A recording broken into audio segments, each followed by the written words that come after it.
All right, welcome to episode 4 of the Open Discourse podcast, this glorious misadventure that hasn't ended yet. I'm David. I'm a regular host, as is my buddy Jay. Say hi. What's up? This is our third take at the introduction.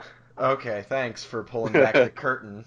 And No, this is a flawless podcast. You guys get it in one go. I'm not going to let them... You're not going to break the hallucination. This is magical. That is our first guest, Andrew. So, hello. As I was saying before things went wonky, what we typically do is the first segment is unstructured. We talk about whatever is on our minds or something we want to rant about or whatever. And then we move on to items on our list of topics. And we've gotten, I think, quite a few now from just anonymous people. So if anything strikes you, Andrew, since you're the guest, we can jump to those. Otherwise, we're probably just going to go in order and stop at around 2 hours. Let's just go in order. Let's be clinical. Let's go. Okie dokie. So, Jay, any hot discourse? I do. I had something I wanted to start on, actually, that I've been thinking about, is the topic of, I guess, non-confrontational politics. I think, like, a lot of people out there, like, have certain people in their lives. It's been Thanksgiving, it's been Christmas recently, like, it's been a heated election. A lot of people are going to have certain people they're close to and don't really want to sour any relationships with, and you have to figure out what you want to do in that regard. Because I see a lot of rhetoric on both sides about, like, no, it's important to confront people about, like, toxic social or political views, and, use your position as, like, a family member or someone to, like, talk to somebody or to, like, bust their chops a bit for something that's possibly tremendously unethical. Yeah.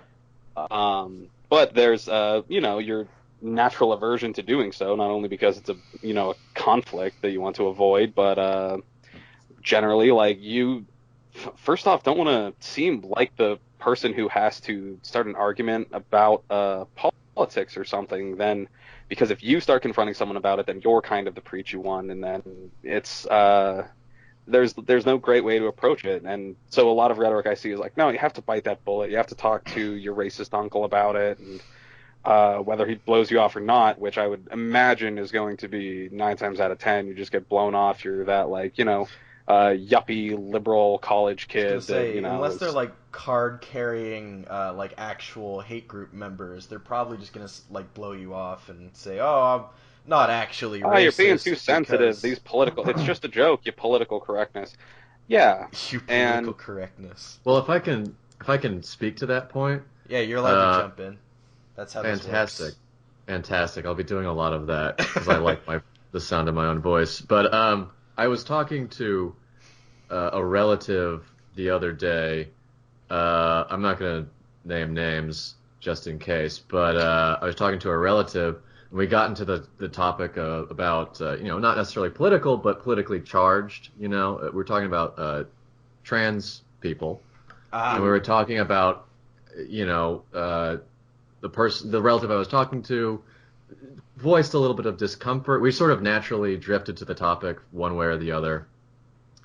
And I just have to say, there is a certain amount of maneuvering that has to be done. You can't snap at somebody and say, no, don't do these things. You have to sort of go, well, think about it from this point of view, right? You have to introduce a different point of view. Yeah, that you have to try understand. And engage the subject matter with them. Engage them with the subject matter on, like, a level they can relate to sort of try and trigger, like, an empathetic response. Yeah, right. I've dealt with that. And really, but it also sort of illustrated my experience having that conversation, illustrated how thin the line between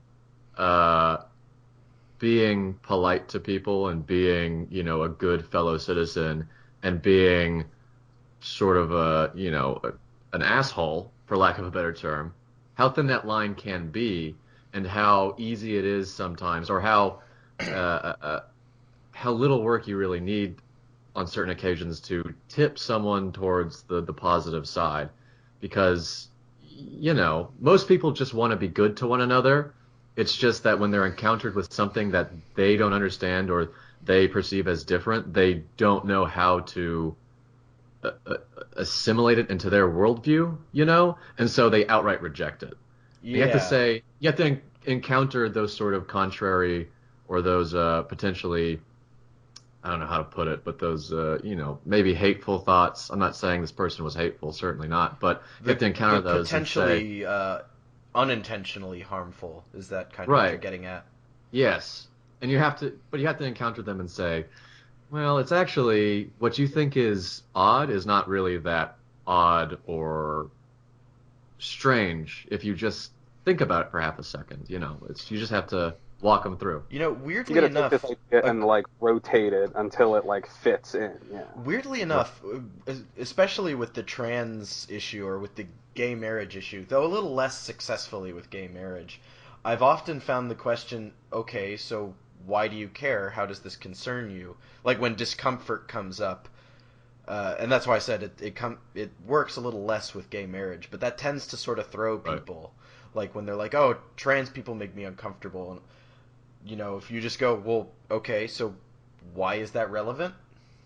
Right. That Well, and actually throws them. And then if they yeah. argue, you can oftentimes follow up, well, you feel uncomfortable with them. Imagine how they feel like trying to be what you want them to be. But the important thing isn't to pursue a line of discourse that is potentially argumentative. To the contrary, you want to be firm, but you want to do everything you can to avoid Right. that. Well, I Because was if I you was gonna become say it's good to draw a line between confrontation and hostility, because I think a lot Hmm, of people sort of put them both together, and that's bad. right, yeah.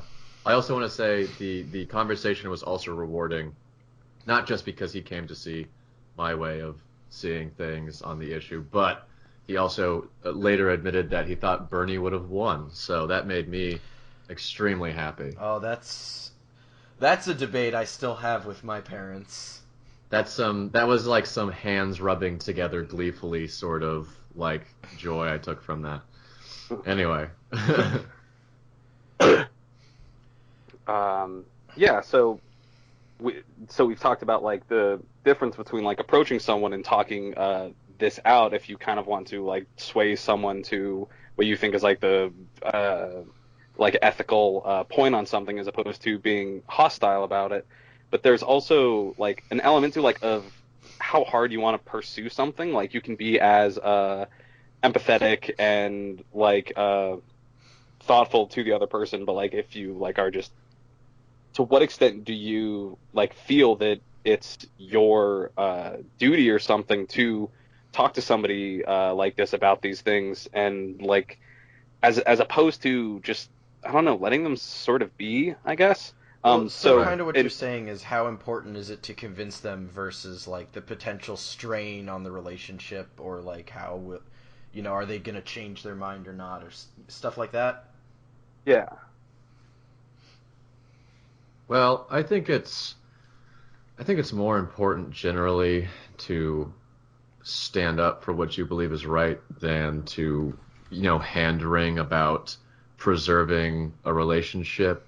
Then again, it depends on who it's with, I suppose. Maybe if Yeah. it's with your boss, you might want to take it a little bit easy. But I think you need to uh, be firm, and then as you talk to someone and go over the issue with them, the more you sort of because you'll get a sense subjectively of how entrenched they are in their Yeah. beliefs, and the more entrenched they seem to be, the maybe more confrontational you need to be. And Well, I don't rule out the necessity to even be hostile to some people because if someone's fully entrenched in a belief, then at that point, I think they're deserving of some amount of ridicule or whatever. To then, if you can't rationally dissuade them from it, then you need to appeal to some yeah other sense, a right? different response. Right. ridicule for instance is a good example of like making some sort of social consequence for somebody holding some kind of belief that you disagree with and that's another like side of this is having like at what point you want to like maybe initiate like a severe social consequence, somebody close to you in your life, like that is, say, like just totally cutting them off. Just be like, if somebody is like so deeply entrenched in something that is so toxic and bad, at what Right. point do you feel like it is appropriate that you pose like the social ultimatum of like, this is so not right, that I just will not associate with you anymore. Right. Well, that sort of, how do I want to articulate this thought? Yeah. Uh, I don't know if I can give any sort of, I certainly can't give any sort of concrete line that you would have to draw or to have crossed in order to make that decision. I think that's up to every individual. Yeah. But The it problem also, is it's super subjective. yeah, Sort of. right. Yeah, Well, and so very there's like subjective. there's a certain point of like there's a certain point at which like you want to talk to somebody, be rational about like these views, and then like have like a very mutual conversation. Then there's like a step up. You maybe want to be a little bit more like confrontational about it, and then there's a step up. You might initiate some of these like social consequences. Well, if you Right. really Maybe just want to like cutting take it all somebody out. away, you can like you're effectively Right. trying to deprogram. Right. But at a point too, sometimes it's not even worth it to like get involved in the first place. Like if you have like some whiny pear-shaped uncle who's like an outright racist, Right. and it's like having that relationship doesn't have a whole lot of utility to you anyway. I'm not suggesting that utility should be the deciding factor in whether or not to keep a relationship. If someone's a dickhead and useful to you, you should still shit can them, Yeah, right? but just that But like certain right, distant uncles are, you can you can tell them totally to cut them hit out the of fucking life, road. and that's Yeah, Yeah, well, it's also not like gonna. a pick your battles sort of thing. It's on the one hand, it's how important is it to convince this person, which I think you were getting at. But on the other hand, it's like, what is the issue being discussed? Like, I'm gonna be Okay, honest. so Like, if somebody's getting like red in the face talking about like the whole war on Christmas or Merry Christmas versus Happy Holidays, I'm gonna maybe say one or two sentences and move on, because to me that's fucking small potatoes. Like that's inane bullshit. And if they're and getting that let's worked up over inane bullshit, it's not worth my time to try and convince them that their inane bullshit opinion is exactly somehow that. worth confronting at Right. all. Yeah, Yeah, yeah, so I'm Because like, for I instance, think okay, the I'm gonna. implicit assumption here is we're talking about like relatively important discussions. Yeah, and I'm gonna like lift the veil sort of about it. This is, I brought this up directly because it's important to me right now. And so what I'm dealing with is someone like very close to me. And I'm very non-confrontational. I'm like very just dismissive, and I've just been glossing over a lot of things. Yeah, This you tend to like your knee jerk response is to go apathetic. Yeah, and I think that's been very visible. I Like think I've said it you have like myself an internal throughout kill the course of switch. this Yeah. podcast. Yeah. So this is a person who's very close to me, closer than an uncle. It would be tremendously difficult to cut them out of my life, and I'm not even saying I'm like at that point necessarily. But who is, and I'm not sure how much this is meant to reveal, is a 4chan person, is a political board 4chan Oh person. God, they're a resident Uh, of Pole. Yeah, a Oh little bit. no. And Oh like no. X, so this person is into conspiracies and all of this stuff, and they've been telling me about let me Pizzagate. You let know, me the guess. evolution of This is Pole, to a get sidetracked, is a very interesting thing. Andrew, do you yeah. understand the implications of 4chan's poll board? Yes. Oh, Oh no, he I'm understands. I'm fully aware. And let me guess, he is a. Actually, I'm just gonna go out and just impose my vision of him just into the mind of the viewer. It is a small, sickly-looking man, or a small, doughy-looking man, whose head looks like an egg, and he does it because he hasn't ever fucked before, and he needs to rile up some sort of reaction in other human beings Wow, because he's never that's felt the touch of another person. that's pretty brutal. Okay, yeah, that is pretty. That's pretty rough.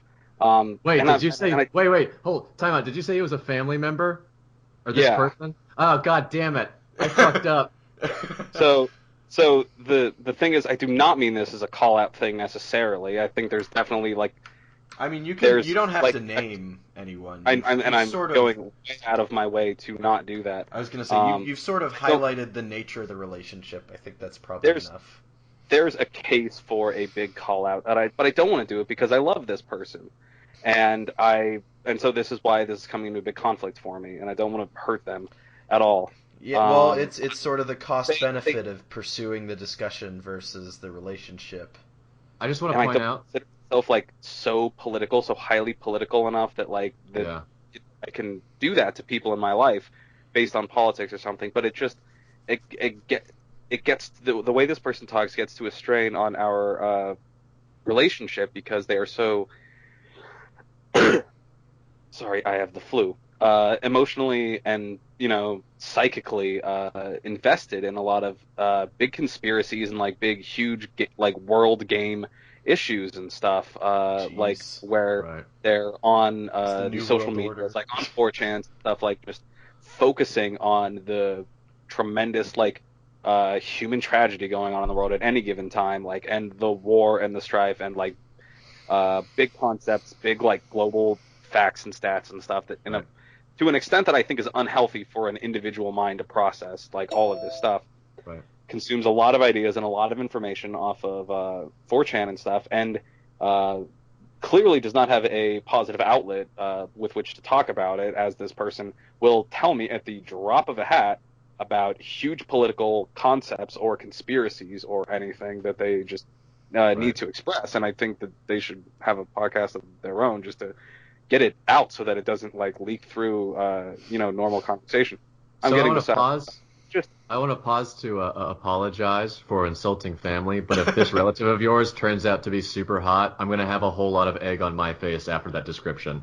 I am going to say to in regard to your description that they have fucked.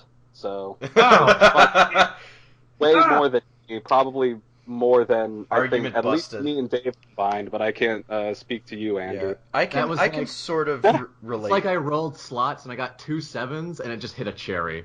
Yeah. I can sort of relate to this though. Uh, I think everybody has like the racist relative. Wait, hold up. What? One more. I am like right about to wrap up my thing. Okay. So the person tells me a lot about conspiracies and like big political things and statistics or their views on like why it should be like this, like why it's not like this and it's crazy and this person ends up advocating for like totalitarianism in Oh, a lot of good. cases, authoritarianism. And I always just brush it off and be like, Yeah, "Yep, fuck that it's noise. crazy out there, you know." And and just yesterday, and this is if it hasn't already revealed to people who know me and this person, here it is. And I'm sorry in advance to you if you hear it. But this person was telling me about a video that they watched about South Africa and stuff, and that they said that they like wanted to go down to South Africa and just kill black people there, Oh my and god. then went on to tell me about how low unemployment was during apartheid, and I'm like, okay, Ooh. Probably because they didn't consider blacks to be people and therefore didn't even include them in metrics like that. yeah, the Yeah, black people that's are unemployed and wow. impoverished, so it doesn't they don't count. They're That's not a unemployed, whole they're nother animals. level. Yeah, I cannot relate to that on that sort So, of and so, scale. so it was at exactly this point. I stand up, I walk away. I'm like, look, I don't want to hear you tell me about why apartheid was so great. It's kind of fucked up, you know. That's And I don't actually think like it's yeah. particularly like liberal PC to say that apartheid was a No, bad that's thing that at that point and that you you've shouldn't like advocate for you've those kind moved of government structures. yeah. And this was the first time I'm actually I walked away. Look, I don't want you to talk to me about this. Like I made a big transition. This is not even confrontational yet to this person, but this was a big switch from me to passive dismissive non-confrontationalism to actively dismissive non-confrontation. Mm. And Ooh. like I'm just it's trying to maintain this goddamn relationship. This is like digging deeper into this rabbit hole of Yeah, fucking, I honestly, like red pill political stuff. And I was walking away. This person said to me like, "Oh, you can't, stay asleep forever." I'm like, "Boy, I sure oh god, can." literally just And shy of wake up sheeple. and so this is a person who thinks that they are on the cutting edge of understanding the truth about the world because I guess 4chan, and I don't want to like be shitty and say to this person like and just take a shit on it or anything, but I'm like it's I unhealthy. There's like I a think lot of that point negative became ideas. I moot think when there's a he lot of shit on an entire population. Yeah, and I'm just like, this is so bad. Like, this is so fucked up, and I don't know how to talk to this person about it, and I don't know how to like relate to this. And at some point, I'm slowly getting to the point of cutting them out of my life because I'm actively like walking away from them when they start talking to me about this stuff. Be like, I'm like, this is clearly a huge part of your life, and I am not gonna be around for that at the very least. That's the extent of why I broached this topic. I want to jump in and say I categorically rescind my apology. Fuck that relative.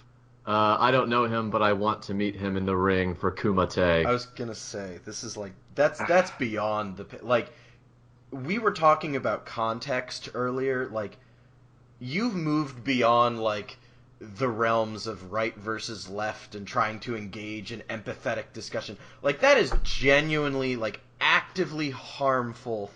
And I just bullshit. think there's literally too much of a gulf between us for me to even talk to them about this because like they are so wrapped up in the ideology they've developed here that I'm not. Well, I mean that's they're more well read in this like wackadoo 4chan alt-right rhetoric than I'm read in anything, so I literally can't pose that's like the worst an argument with enough statistics and like body of evidence that this person would like even let me into their discourse, not like never be able to believe anything I say because I can't tie back to like I can't quote 100 different stats about why apartheid was bad. Right. Okay. So this is I think a distinctly different situation than what we started with, where someone maybe has individual bad opinions about certain issues.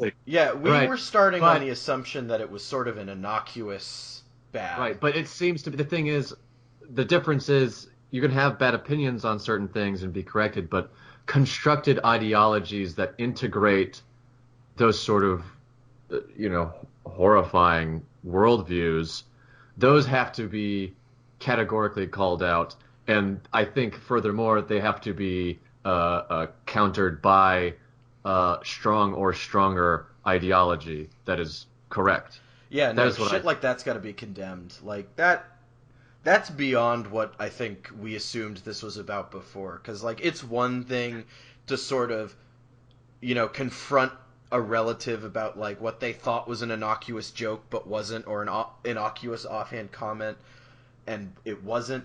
This is like actively, not even actively putting down, but like actively seeking harm. Like that's on a whole nother level.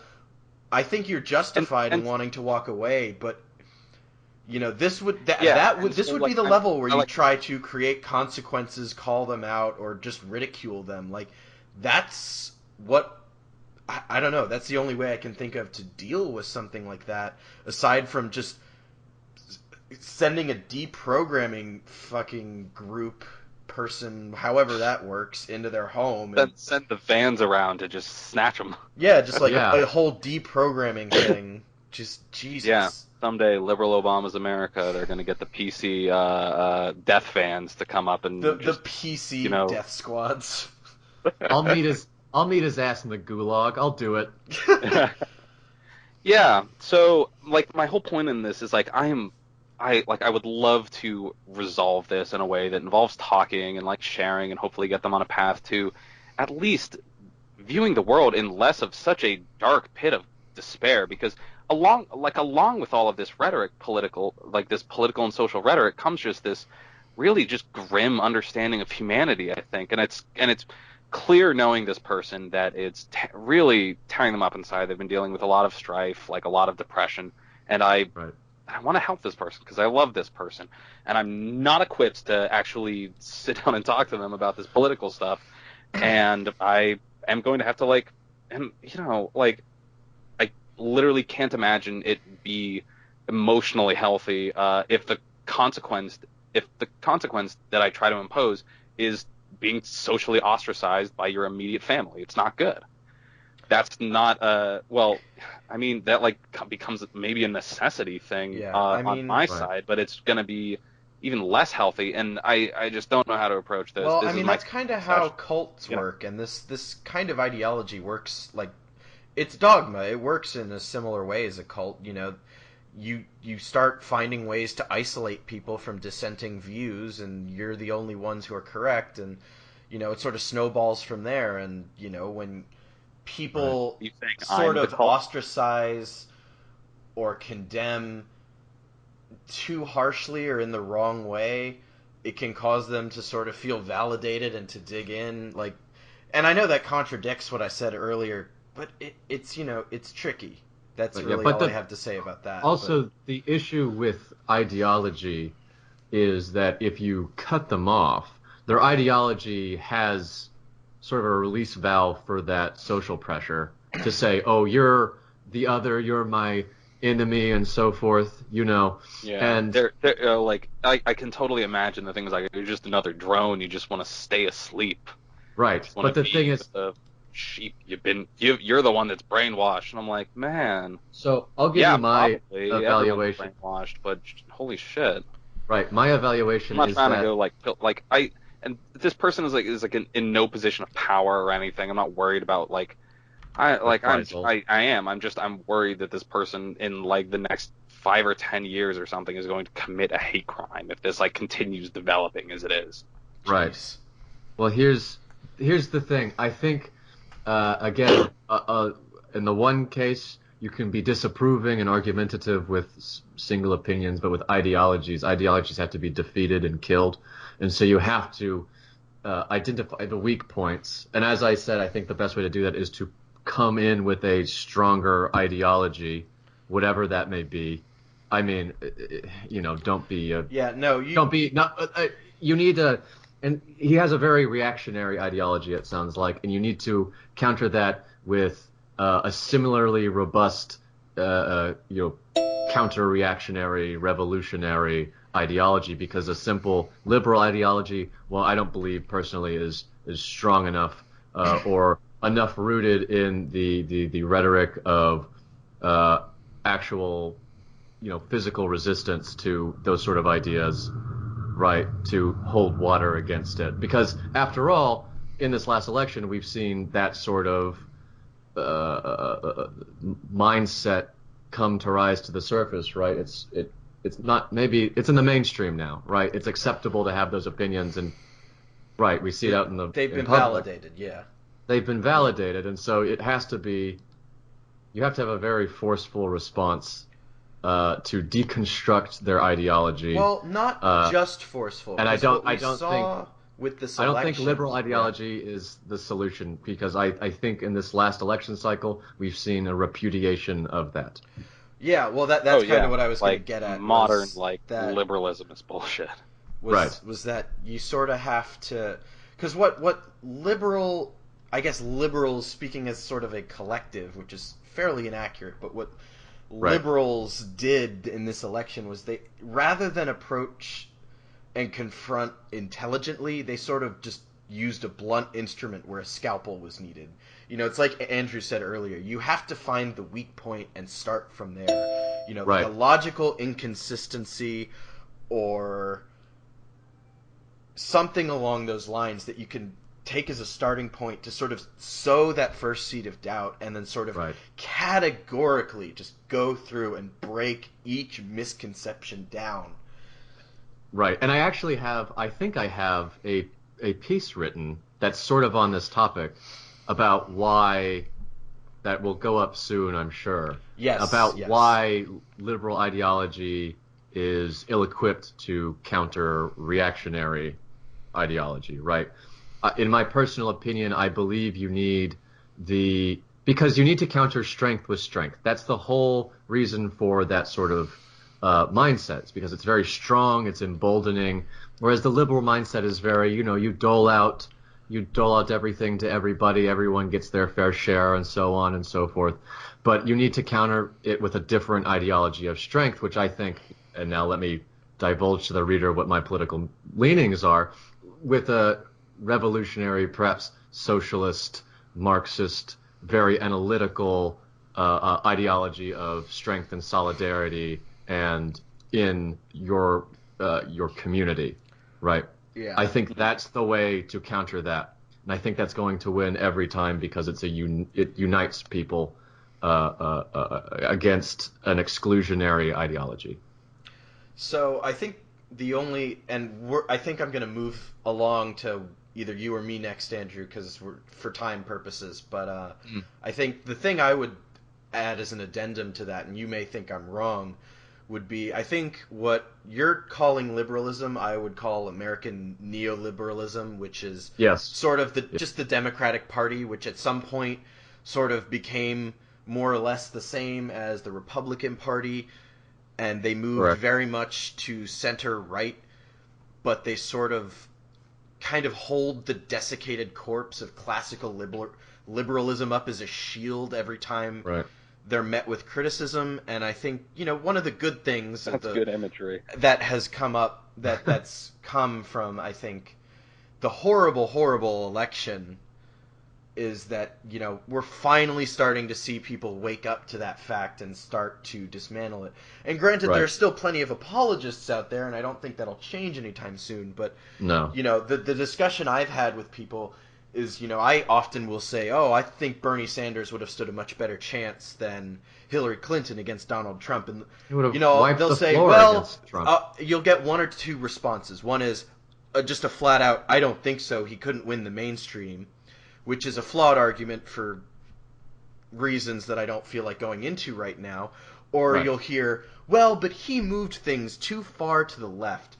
And that's an interesting statement because I would say the Democratic Party, if we're going to operate on this political binary that we seem to have trapped ourselves in, you Right. cannot counterbalance what very many will admit is an extreme right without an extreme left. Now, granted, the purpose of this whole project and my own philosophy is that at some point the discourse in general and the seats of power in general need to be taken back from the extremes towards a more centrist power that's willing to compromise and actually get things done rather than bicker and fight. But I think Right. in the short term, I think you have a very valid point where you have to fight a strong man with another strong man. And see, here's my disagreement with you here. You say, first off, you say we need to move to the center. I don't necessarily believe that at all. I think left politics is actually the way forward into a sort of a post-capitalist society where we have to reorganize the way we work and organize our economy and government in order to better govern ourselves and have more freedom and all these sorts of things to liberate ourselves. But at the same time, you say the Democratic Party is neoliberal. This is true, and that you separate that from classical liberalism. Well, neoliberalism is the adaptation of liberal systems and ideology into an increasingly complex age, right? Well, in order to deal with its own yeah. shortcomings, right? And so when you say it's holding the desiccated corpse of neoliberalism, classical. it's of classical liberalism. Is that what you said? Yeah, or that they claim that they're the champion of the working class. They're clearly not. Right. They haven't Oh, been no, for no, a no. long time. And when But I say classical liberalism, I mean to say, because I think we're having a definitions issue here. Yes. What I mean to say is the idea that everyone gets their fair share, that they're classical liberalism is the champion of the working class, and of individual rights, whereas so you're separating. Okay, so I don't separate the terms liberalism and neoliberalism from their economic context. Both are advocating for, in their their textbook definition, both advocate for a capitalist system, which I intrinsically do not agree with, because it has built-in mechanisms for inequality that will always be exploited by the overclass to maintain their power. Right. All right, fair enough. So that's why I say no to anything with liberalism in it. You march further left. Take a step at least, because you move to Sanders, because he was advocating for, people said, oh, he's this crazy socialist, whatever, but he's advocating for relatively moderate, like mid-20th century social democratic reform. Yeah. Right? He's advocating for relatively moderate things back in the day, and that Europe, or many other countries, not just Europe, but many other countries have elements of his ideas already implemented and working, right? Yeah, relatively like weak shit that is somehow impossible to do in the United States. Right. Exactly. I like anyway, that. Yeah. I like that you referenced post-capitalism. I'm really with you there. The machines are going to do it all. That we're not going to need money anymore. Right. Well, and you've heard about who I don't remember his name, but the incoming labor secretary threatening, saying, "Fuck the unions, this, that, and the other. We'll just replace them all the fast food workers, they were unionized and whatever, with machines. We don't need to hire them or give them higher wages, And now a lot of who I see as, and we're also going to lower unemployment at the same time, Yeah, magically, right. Well, it's a gig economy. Everyone will just be driving Ubers, but then self-driving cars will do that anyway, so we're fucked either way. I mean, that's an interesting facet of unemployment in and of itself, is the idea of technological unemployment, which I don't think is discussed nearly enough, and I'm done talking, so get back to your bit. Anyway, we're a post-capitalist society. Right. But the trend of things... Oh, no, I was talking about the labor secretary and robots. And what annoys me is liberals, Democrats,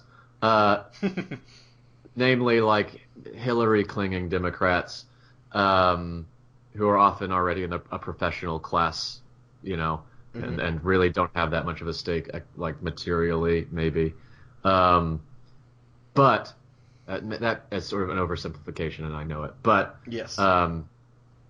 they're saying, "Oh, look, America, you elected this," and they're yelling at the working class. They're saying, "Oh, working class, you fucked yourself over. Boo-hoo on you. Why should I feel bad for you because you elected the bad man?" And that's a really ridiculous straw man to build up, as well, as if these capitalists who are trying everything they can to eliminate costs on their end, right? As if they weren't going to just replace people with machines anyway.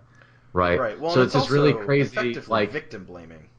Right. Well, and it's terrible. I've been reading articles about, think pieces from, fuckhead pundits who, completely bungled the whole election and are now saying, "Oh, why should I feel bad for the coal worker who's losing his health insurance? Fuck you. You brought this on us." And it's like this person who makes tens of thousands, almost maybe even 100,000 a year, writing shitty think pieces for the Times so he can put bylines on his Twitter bio so he seems cooler.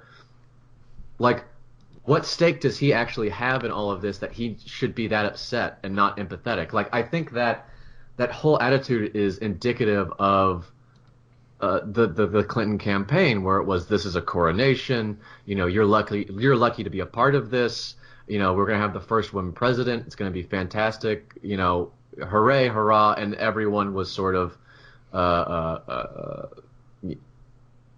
invested in it.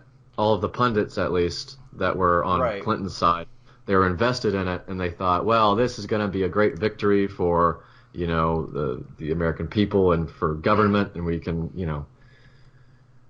I don't know. I'm sort of sputtering here, but I Yeah, think I've made my point clear. essentially that they're disconnected from the reality of it, and that they're so wrapped up in their Right. ideology and freed from consequences that they're sort of getting off condemning an entire class of people Right. on little to no grounds and not being Yeah. that understanding. You know, these are Well, they're people who've been ignored by the mass of uh, American politics at best, and at worst manipulated to their yeah. own detriment. And here Well, comes someone who's at the very least engaging them, even though we're sort of seeing now it's kind of a long con. yeah. But it's basically like I don't know why you're forgive the term. I don't know why you're bitching these people out, the working class, when the Clinton campaign barely made any effort to engage with them. Well, she What didn't do you even go think to they're the going to states do? that went like that They are didn't go. full of these. She didn't step in Wisconsin, where Sanders beat her by a margin of almost 2-1, if I'm not mistaken. Yeah, Right? An she did economic not go to a populist. lot of these working So, class states. so of course she's gonna get fucking decked in those states by the other populist. Yeah, Like, especially if you're not even going to commit resources there, or go and do a ground game, right? right. If you're not going to make a speech there, why do you necessarily expect to win that state, especially when it has like a group of people that are in the forefront of economic policy nowadays, right? Or Yeah, in the forefront of being affected by economic policy. yeah. Anyway, it was ridiculously harebrained. Yeah, no, I agree, but I'm gonna move on. I have a short, probably won't spur as much discussion, but just an interesting thing that came to mind recently was and I think I shared this article with at least you, Jay. I may have sent it to you as well, Andrew, but it was this article about how the West failed Russia, and that's why we got Putin. And it's not really much about the article itself, but there were tones in it that reminded me. In America, we often talk about how we have this history of racism. I don't think, no matter what your stance is on the nature of identity politics or political correctness, left or right, I don't think you can really deny that we have some pretty hardcore racism embedded in our history. Like, Right. let's just start with the Three-Fifths Compromise. There's plenty more there from there, but or was it Well, 3/5 or 3/4? I think it was it was three fifths, but that's like kind of just above the head of the issue, which is that they were fucking slaves. Right. But that's why I'm saying we can just start there, and there's more. Right. You can't deny that there's some racism in our history, and it has endured in various forms. Right. And there was stuff in this article about how when the Soviet Union fell, the United States was listening very intently to Poland and countries like Poland that have had very long-standing, very bitter relationships with Russia. And it sort of brought to mind that, while Europe proper doesn't have quite the same history of racism as we do in the US, an interesting analog would be how intensely they draw their national borders and how aggressively they will, I guess, fight over them. And Right.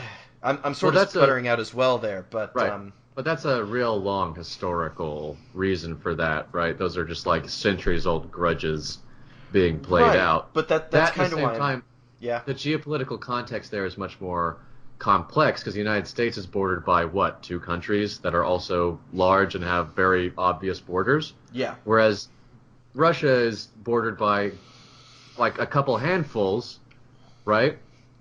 And the borders move around a lot.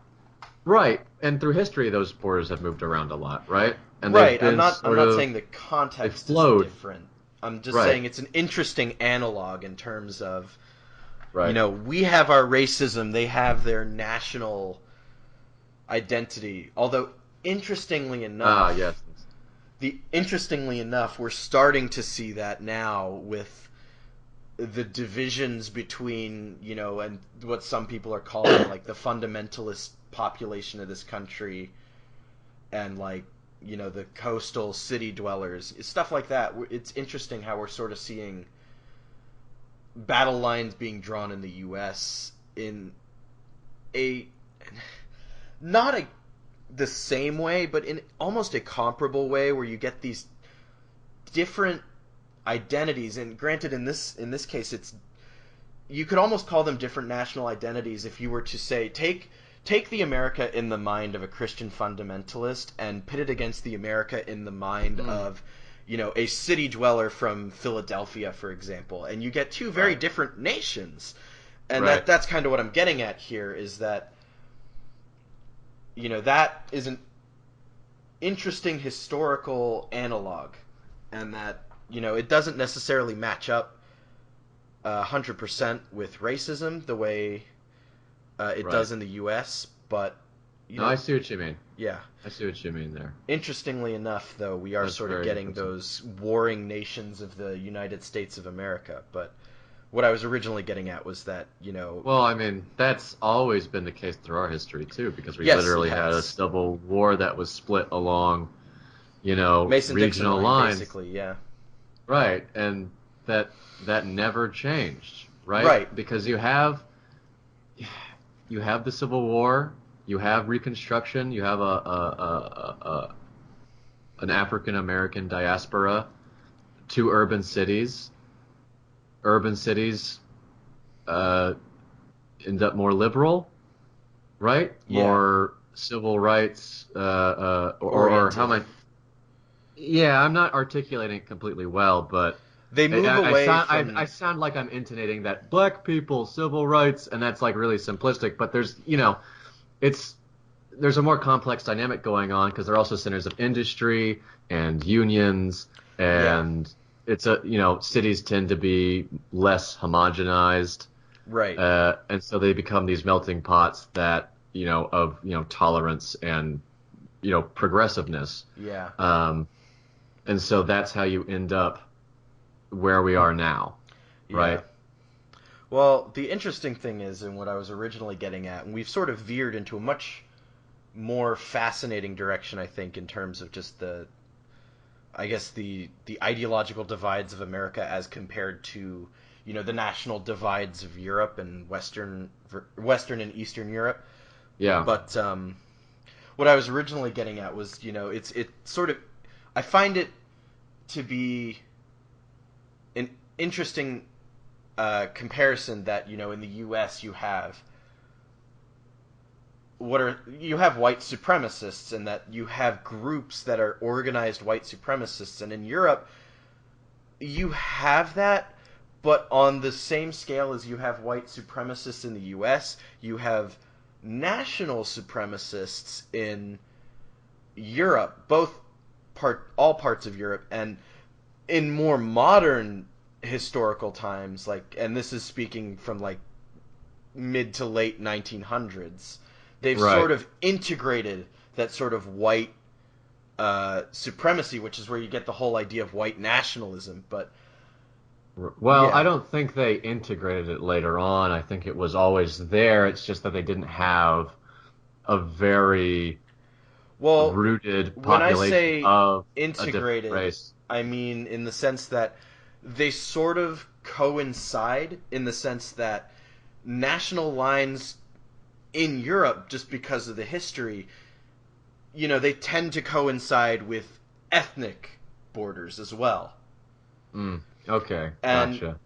After, I think, a certain point, it was not sort of a coincidence anymore. It was actively like codified into a race, making it pure. Yeah, as opposed to keeping the national, like the nation safe. It's now like keeping the nation pure.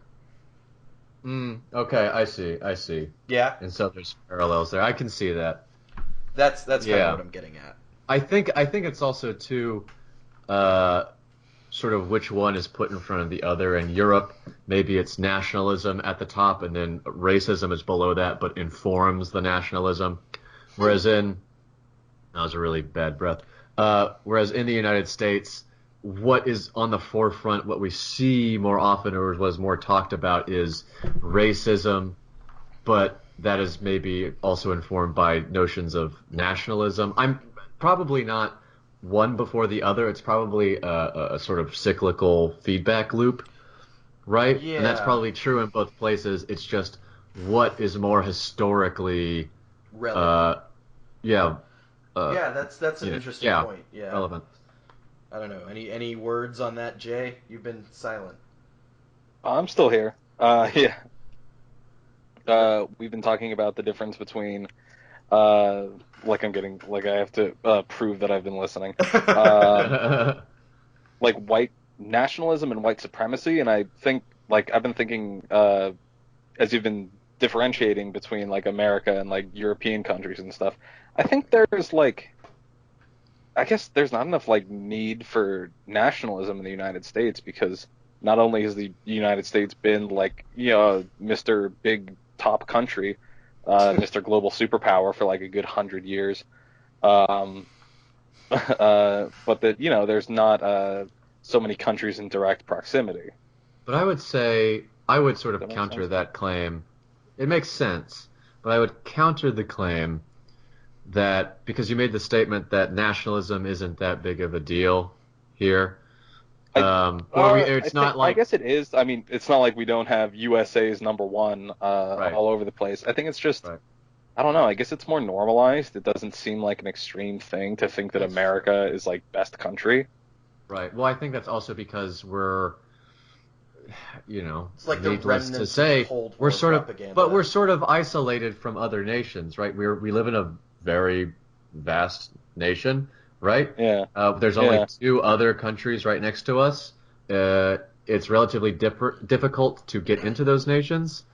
Whereas in Europe, you have open borders. They're all relatively small nations. It's easy to go between them. So there's a sort of, cultural national dialogue. And in order to keep, more or less, to keep those borders from falling down, you need to ingrain a national sense of identity into your people, into your, yeah. your cultural system in order to say, this is us, you're over there, let's keep our, classic structures intact, Oh right? yeah, I see what you mean. And it's not, I guess, borders falling down so much as fading away, Right, like just right, melding together too much. They have to like they institute like more cultural dialogue about like differentiating you from other right, cultures and other countries. right. And I think that's perhaps why nationalism is more at the forefront there, as well, because then again, I don't live in Europe. I don't really consume a whole lot of European media. Maybe Yeah. racism nowadays, I'd imagine racism is probably coming to the top as, a major issue as opposed to Yeah. nationalism, I mean, specifically that's because kind of of what I the was getting at, refugees. but I'm not like a Europe expert either. I was just drawing a comparison. Right, right. Um, Anyway, yeah, and I feel like we're sort of talking in circles, so yes. if Andrew, if you have a little bit you want to do, you can. If not, we can move on to items on the list. Now let's hit that list. All right, so let's see. The first one that we have left is so what to do when you're wrong. How comfortable are we with like the upheaval of our core values? And that's Oh, I not wrote about this us one. specifically, but just sort of the Yeah, the royal general. you. Yeah, Yeah, I wrote this one, and this is the only one I've written on the list. And I was wondering, I guess, like theoretically, what if somebody like came out like with really convincing data, like, and Dave, like you're big on like objective data, like what the stats say, like what the that yeah, objective but truth is, I and I I'm like, also acknowledge that I'm sort of a masochist when I say like give me the numbers, give me the raw, unfiltered like information. Like I can't expect everyone to do that, but yeah, and I think that's definitely like a valuable like sort of stance to have. That's like a good uh, a metric naturally by which to judge the world. Um, And, you know, I, by comparison, historically on this podcast have been like a little hazier on what I think reality is. I think stats have to get filtered through people about 1,000 times, and you know. Yeah. But theoretically, like if somebody told you like that, or if like, I don't know, if you got like a direct message from God or something, like some sort of undisprovable thing that was just the opposite of what you thought. Like for instance, pick some like throwaway, like minor even political thing that you believe personally. Yeah. Yeah, no, No, like give me an example. if you got some sort of like unilateral, omnipotent confirmation that you are just dead wrong, I think is what you're going for, So right? for instance, like yeah, not give a little bit give me wrong, an example. but like 100% wrong. Yeah, like opposite. Give me an example, either of you guys, of something like that is, I guess, social or political that you just, know to be true. That I know to be true? Ooh. Yes. That's an interesting You and absolutely loaded question. know to be true. I'm not really sure. Mike Pence is an electro kinkster. There you go. Can we get the Wow. gay community to call him Electro Daddy? Maybe that's too Isn't dark. Isn't that a Spider-Man villain? Electro Daddy. Electro no, Daddy? Electro is a Spider-Man villain, not Electro Daddy. Well, but that not, may be not how you know. that You may go to be certain a clubs, joke you in see poor him on a taste. Friday night, Electro Daddy. I'm very much the straight white man. That may be in poor taste, but that's kind of dark. I love the classic love-making exclamation of Electro Daddy. Yes. That's how I copulate. It's how you can reaffirm your faith in God. Yeah. All right, back on track. I gotta get this rolling. So, for instance, on the topic of poverty, I'm gonna throw out something that I believe and that I believe to be true.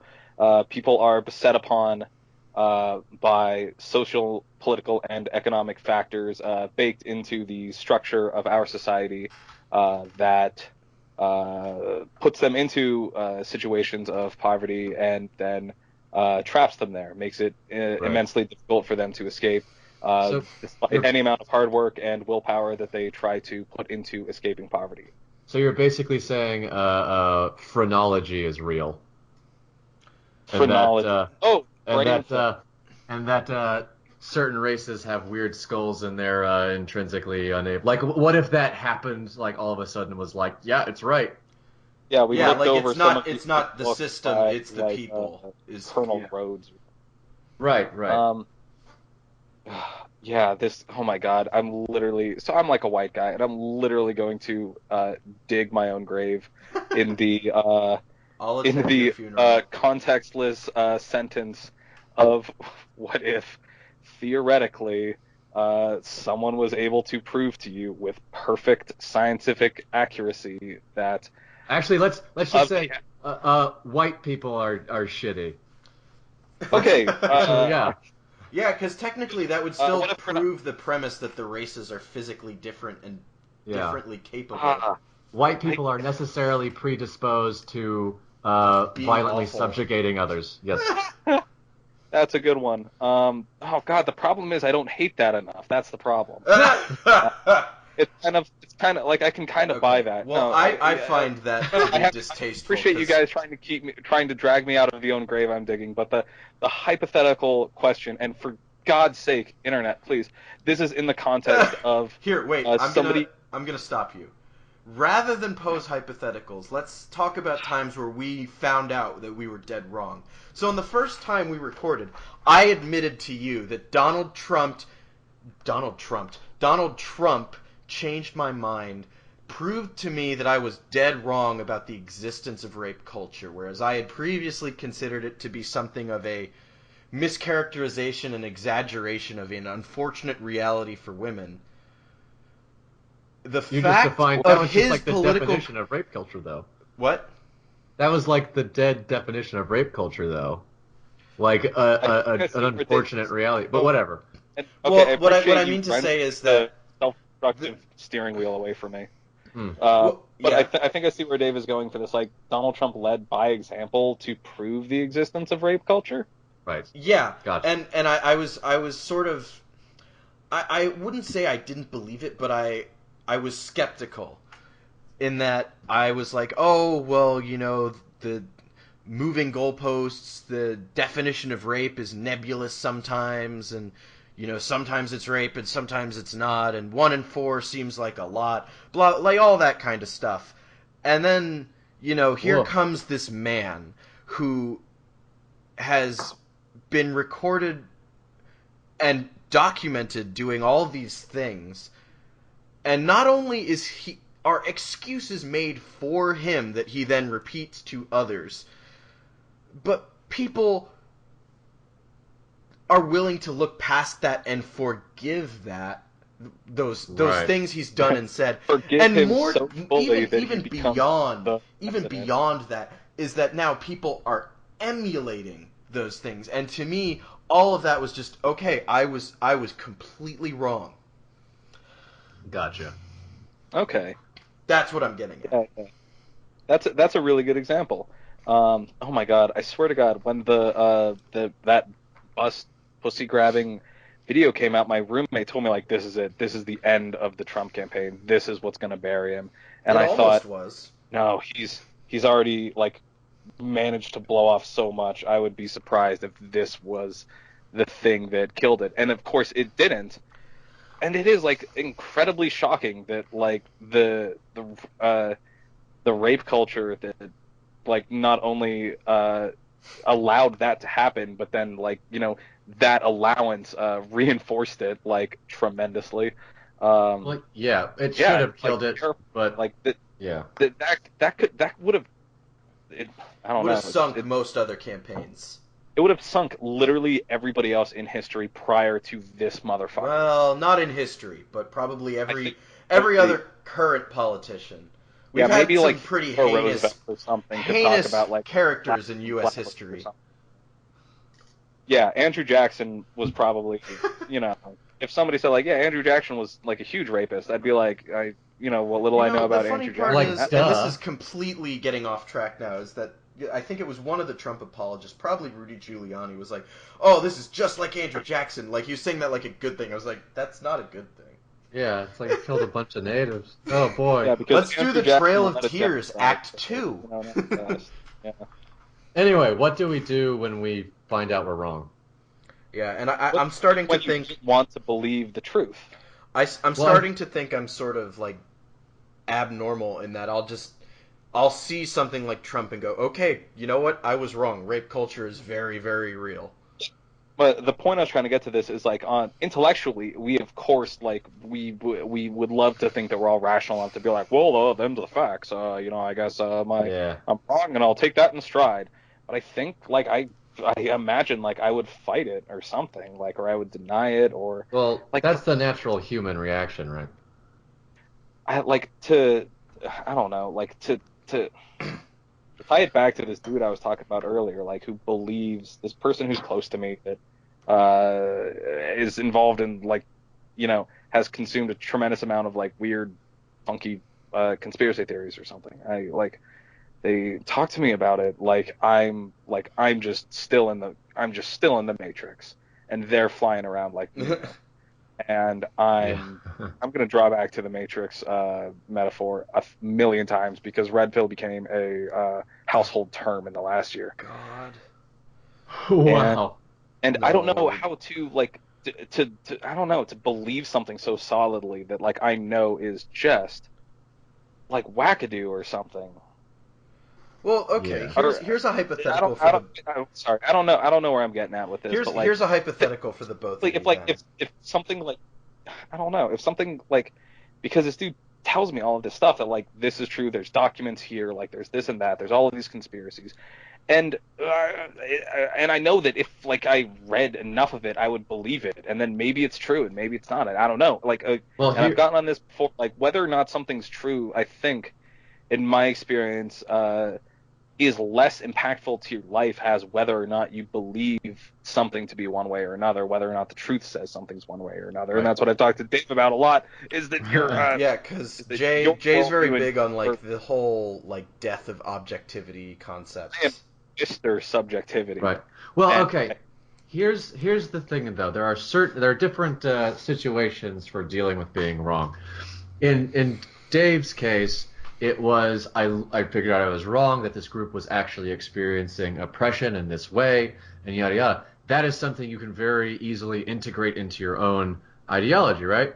Fair. Oh yeah, and But- I think in that case he is the model of growth. Well, I think what he's saying is that even though I was skeptical or disagreeing, that it fell in line with attitudes I probably already held. Right. Or or it was more easily, like, you were a Democrat, you had this sort of idea of being a good liberal, and then you would, and liberation and all these sorts of things, and you would sort of integrate that into your worldview. But if you have something that, like, breaks your worldview, then you have to undergo, like, a complete honest reevaluation. And I'm sure even with something like learning about rape culture, that prompted a pretty big reevaluation of some sort, right? It did, because I've at this point, I think on the podcast I've gone on record saying this, and I know I said this to Jay privately before, but I have a beef with not feminism as an ideology, before you guys jump down my throats, but feminism as sort of a power structure that has sort of begun to try and perpetuate itself, if you can understand what I mean by that. I like white girl feminism, like pantsuit nations ass shit. Yeah, like the kind of feminism that goes on about man-spreading when there are clearly much more important issues at play. Right, because I'm more familiar with the sort of left liberation for everybody feminism, right? Right. So yeah, this sort of like hand-wringing about public gestures. Yeah, it's like, okay, you're missing the point. It's kind of like nowadays with people, at least for me, people in their paper clips, or not their paper clips, their clothespins or whatever. Is it paper clips? I don't remember. Something. But to like signal that you're an ally and this sort of thing. And while I think it's good to signal that you're an ally, that doesn't necessarily force you to protect someone and stand up for someone when they're in danger, right? Like that's completely on you, paperclip or not. Yeah. And so, where did I start with this? Jesus Christ, I'm so short-minded. White feminism, as you were calling it. Oh, I was calling it sort of, yeah. Like petty Nation. feminism. Yeah, like pantsuit nation stuff, where it's sort of like this. Yeah, it's like a white woman's feminism. It's a professional class feminism. It's about breaking glass ceilings, not raising up everyone alongside you. It's about something else entirely. Yeah. Well, because the root of my skepticism towards rape culture was precisely that, was, being primarily exposed to this very shallow, almost industrialized form of feminism. Like, I'm talking about the kind of crap you'd see on, like, Jezebel and sites like that, where it's, like, very clearly, like, intellectually void of value, and, they're trying to get a rise out of people, and they're trying to make money, this sort of deal. Right. And so I sort of lumped rape culture in with that, and that revelation was kind of like, okay, I was wrong. What else was I wrong about? And, that is sort of leading me down the path of seeing that differentiation you're talking about. Right, gotcha. So to extend on this, you got something, Andrew? Well, I was gonna say there's that sort of reevaluation, and then there's like foundational things. So take, for example, if someone said, actually, in fact, the most efficient means of production is a hierarchical one, a capitalist one, and as a matter of fact, if you atomize labor, things are better, economically for people. you could say, okay, that's fine. That takes a certain amount of like structural reevaluation if you're like a socialist or a Marxist or whatever. Um, but at the same time, I think, and this is why ideology lasts so long and is so resilient, is that it can change and adapt to certain things that are structurally uh, syncretic, sort of contradictory to the original form of ideology, right? Um, and so it becomes a reevaluation of metrics, right? Because I'm thinking of another case and I can describe it like a case study is, yes, let's say what I stated previously, capitalism is the best system to do things with economically is true. As a socialist, I have to say, well, what the fuck? Economically, okay, fine, maybe it is the best economically, but is it the best for people? And this is what socialism really focuses on, Marxism and so forth. Is that no? Things have to, like, the metric is human happiness, right?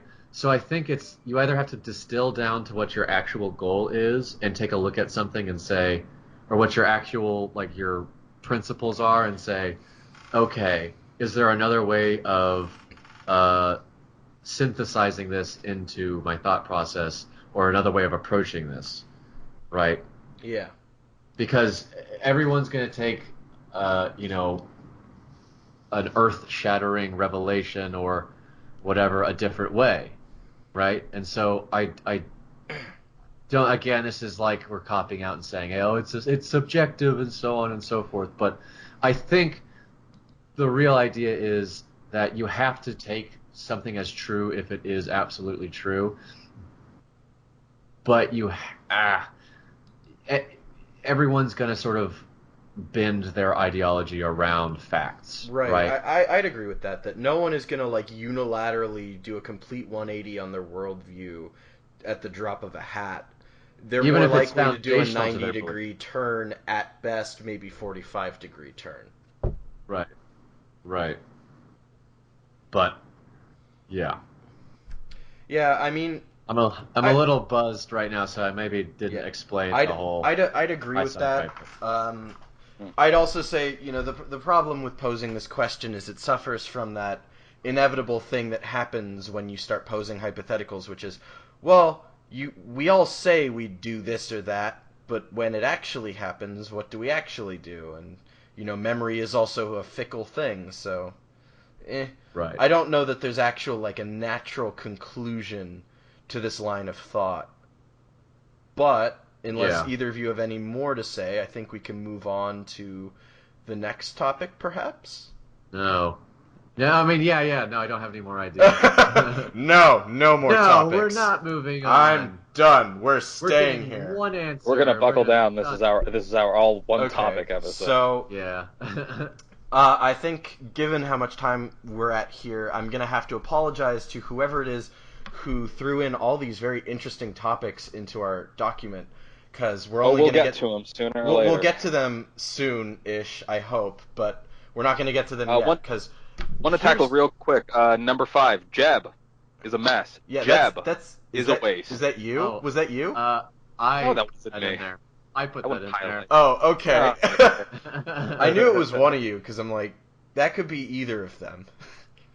But quick plug. If you've never seen Vic Berger's stuff, check it out. VICBERGER. Was he the one that did that like big edit that was just Yeah, the debate. that one debate and like just shitting on Jeb Bush and then like having lip smacking sound effects like for 5 minutes And air horns? Hell yeah. yeah Yeah.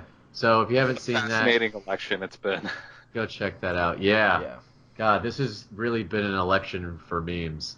Can we spend our last few minutes talking about that? Just how big of an election this was for memes? I mean, there are parts of the internet that were like, when I gave up on the election, like I went to certain parts of Reddit and 4chan, and they're like, guys, we need to meme harder. We're actually memeing a president into existence. Also, I guess before we move on to the next topic, let's just remember the fact that Hillary Clinton went in front of a camera and claimed a frog, Pepe the Frog, as a hate symbol. Also, she dabbed on Ellen, so that's unforgivable. I didn't know that. I want to Yeah. die. Yep. Pull the trigger, Piglet. That's yeah.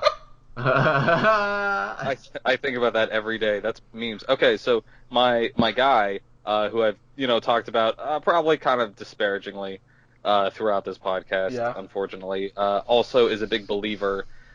I'm not sure, joking or not, in the concept of meme magic. Oh, that no.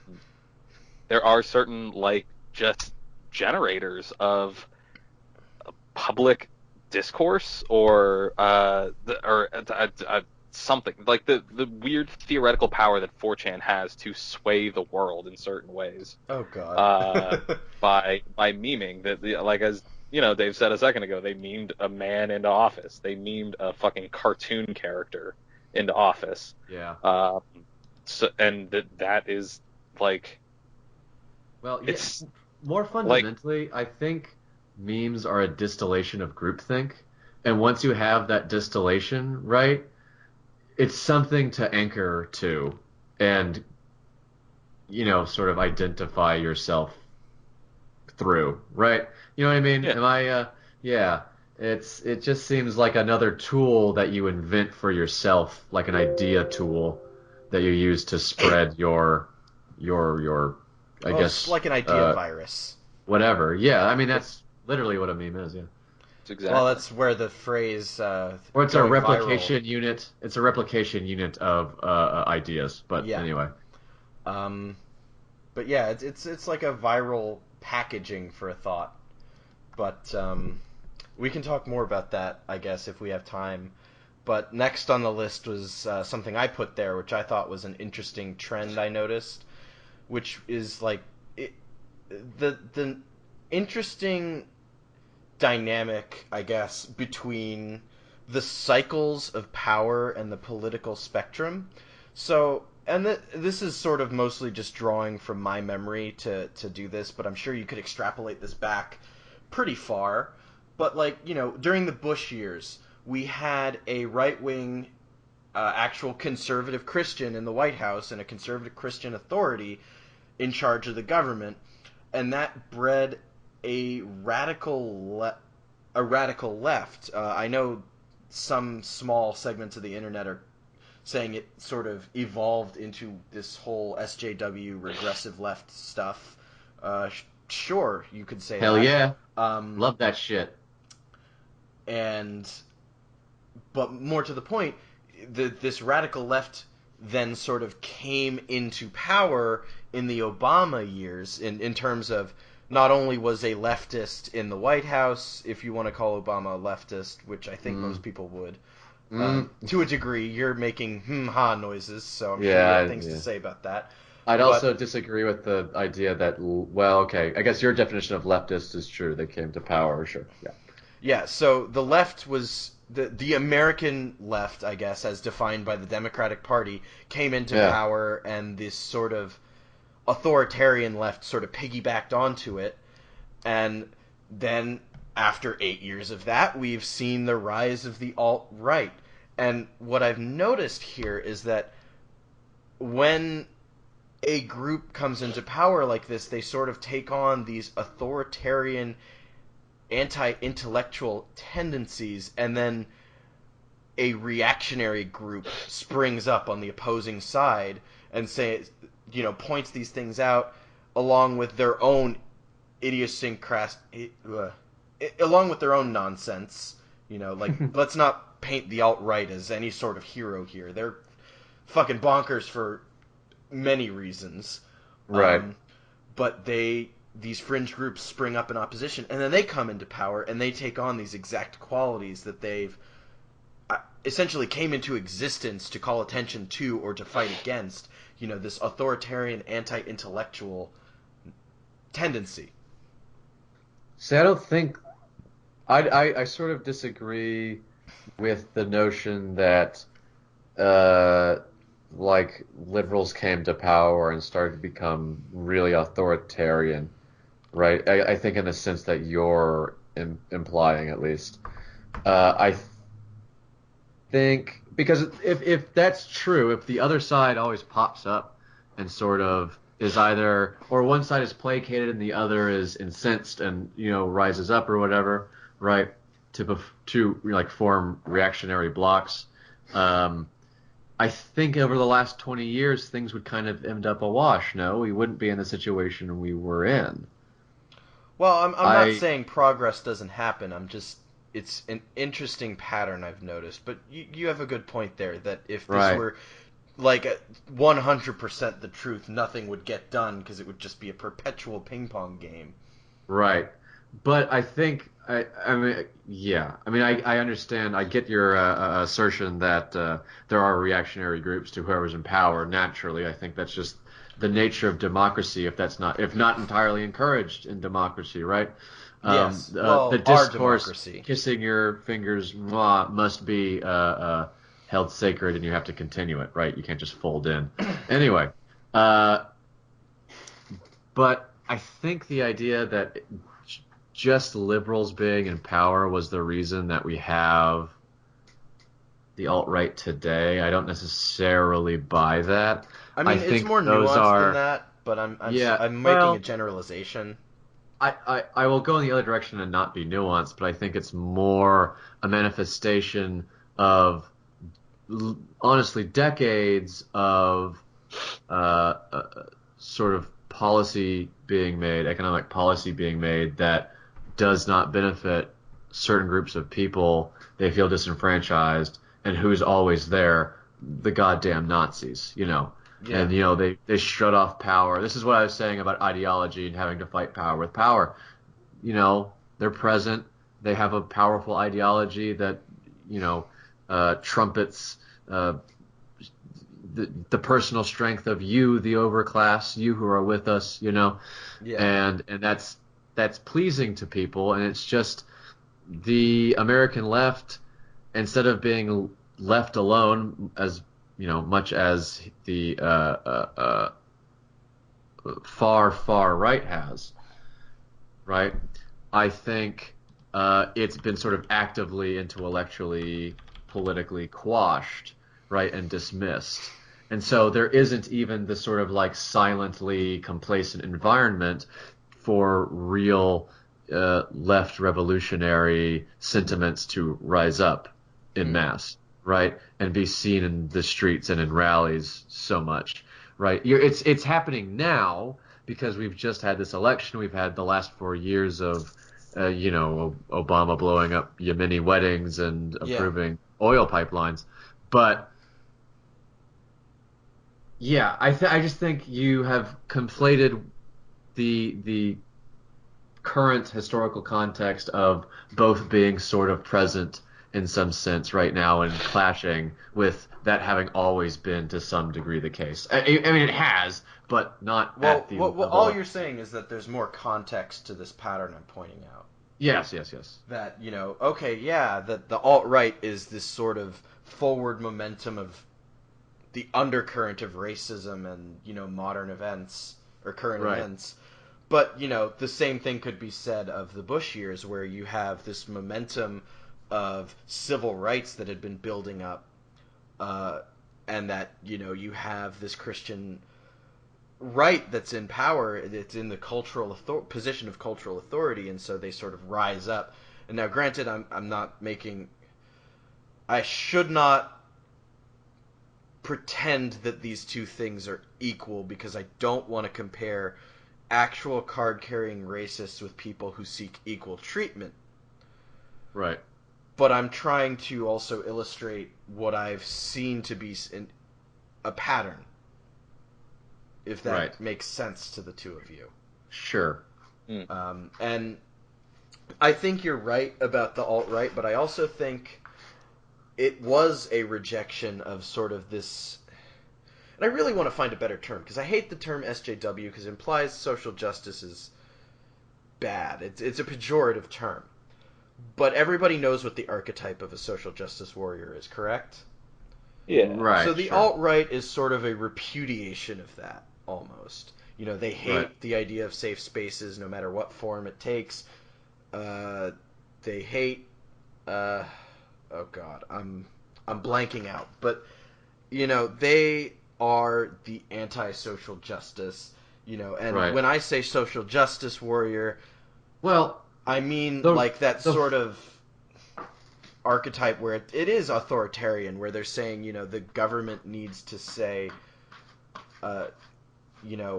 X is a special class and deserves special treatment, as opposed to seeking, an equality solution, if that makes sense. Right. I'm sort of talking myself into confusion here, I think. Yeah, no, but I see what you're getting at, but I think the far right, because you're stating it as if in the current, like the last 10 years, the alt-right has really risen as a reaction to basically what is the current sort of leftist vogue, maybe, in a lot of people's minds, right? I don't think that's necessarily the case, because it has a longer historical history. There's more there. It's an opposition to not just the annoying archetype, but to liberation of minorities in general. But what you're saying is that archetype has pushed otherwise maybe silently dickish people to be now openly. That's kind of what I'm getting bigoted. at, is that when these authoritarian tendencies come into play, it often creates this attitude of you're either with us or against us. And that creates battle lines, and that leads to this whole super bitter rivalry. And again, I don't want to equate, the left during the Bush years to the alt-right, or what would become the alt-right under Obama. Because I'm not doing that. They're not equivalent. But I'm saying the tendency, the behavioral tendency is there, that when in power, you and your ideology, and even ideologies that are sort of related to you, will piggyback on your power and take on these authoritarian tendencies and anti-intellectual tendencies, in the sense of when we collectively see... Yeah? I have to deliver some sad news. I've just learned via Twitter that the guy who was inside the Alf suit of the titular Alf. Good Lord. Wait, it wasn't a puppet? Is dead. Right? There was a dude in there! Oh my God. I mean, but he's dead, and like 2 hours ago, fucking Debbie Reynolds died. Carrie Fisher's mom, for anyone who doesn't know.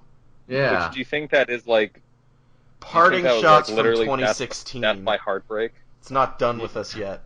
Did the Alf guy also die of heartbreak? No, Carrie Fisher's own mother, who was old, and then her daughter died. Oh, my old lover, Debbie Reynolds. God. I fade into the dark. Oh, God. Yeah. I like to imagine he died in the Alf suit. Oh, good Lord. He's Was it a currently rotting in the suit. Yeah, it was a suit, apparently.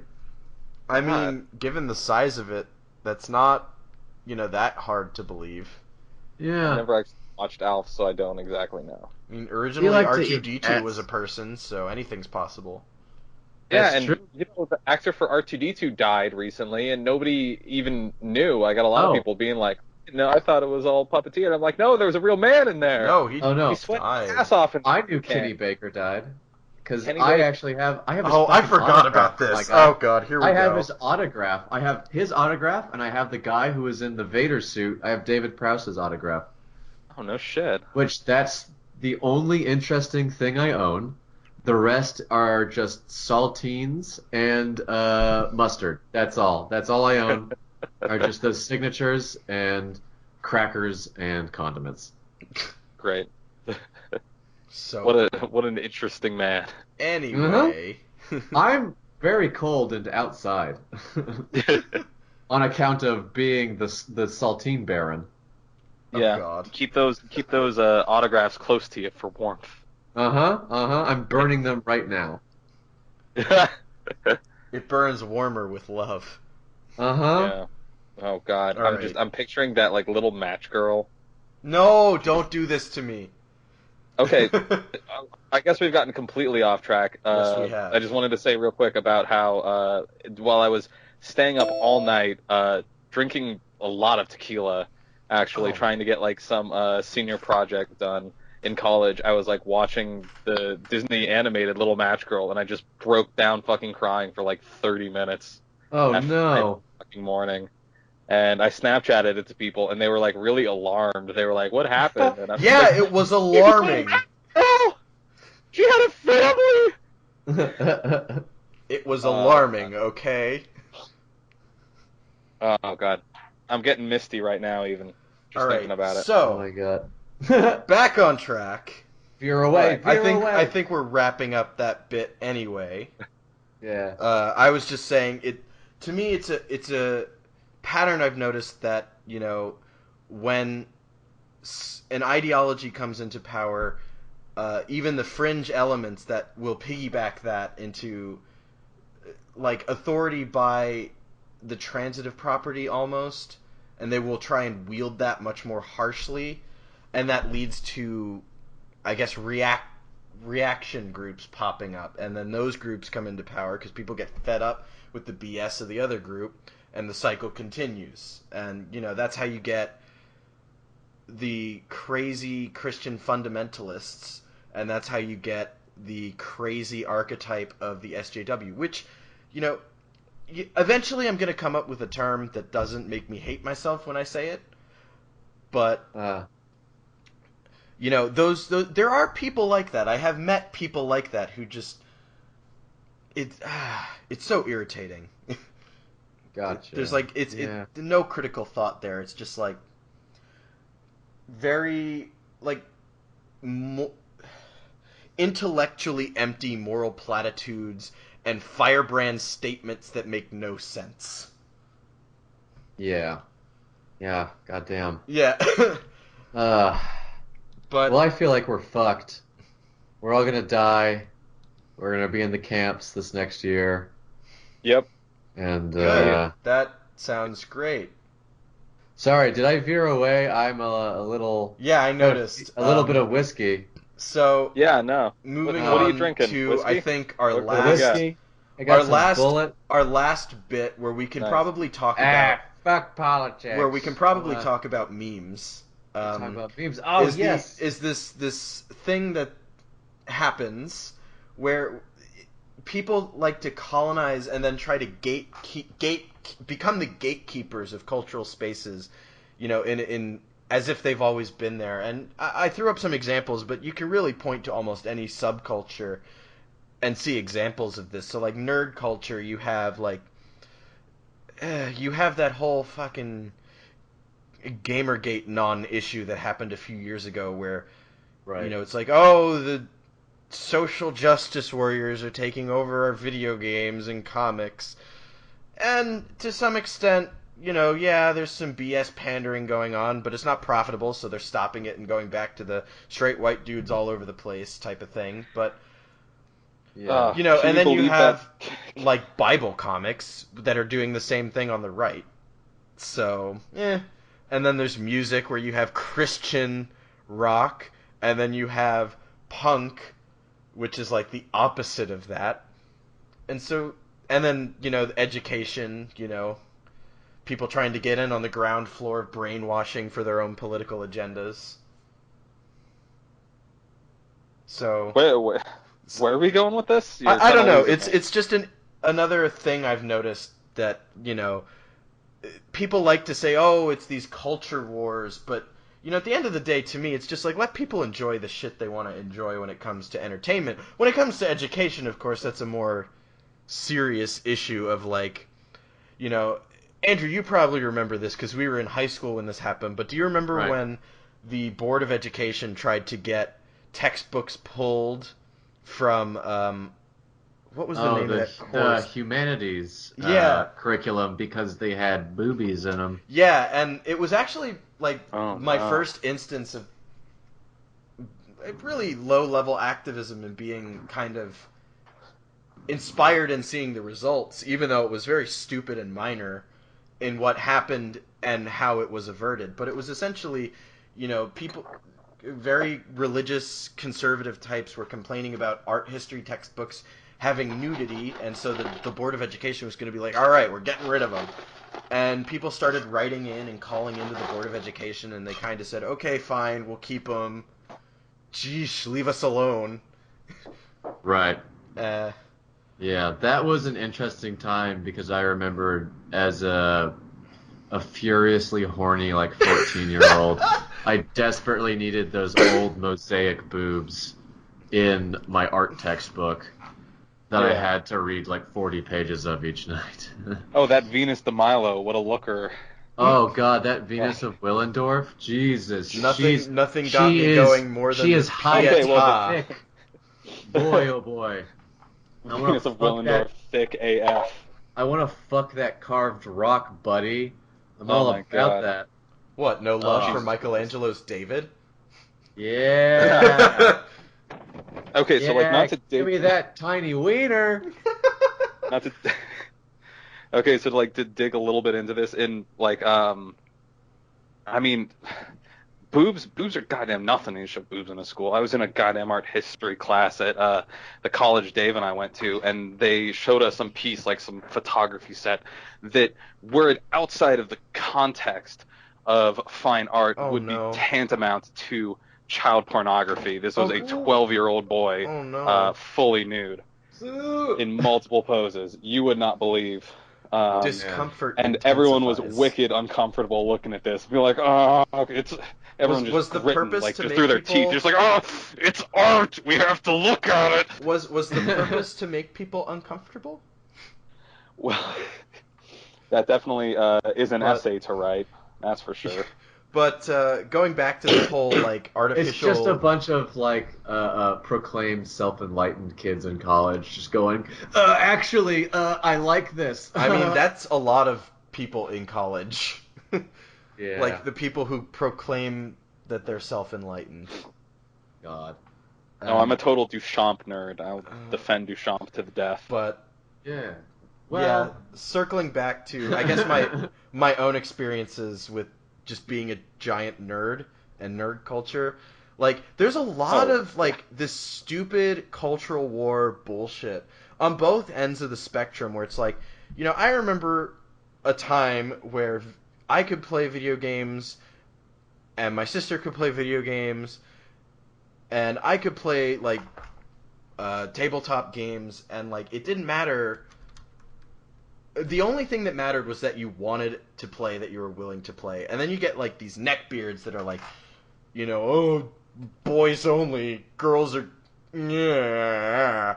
And then you get the opposite of that, which is no white boys allowed. And it's just I don't know. Now this is now turning into me just complaining about a subculture that I hold near and dear to my heart. But it's come on.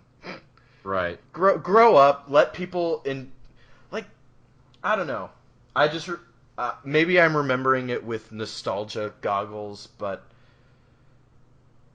I like to think there was a time where you could engage in general nerdery and not have to deal with either a horde of sweaty fedora men or a horde of just annoying, self-righteous, moralizing identity politics in the bad way.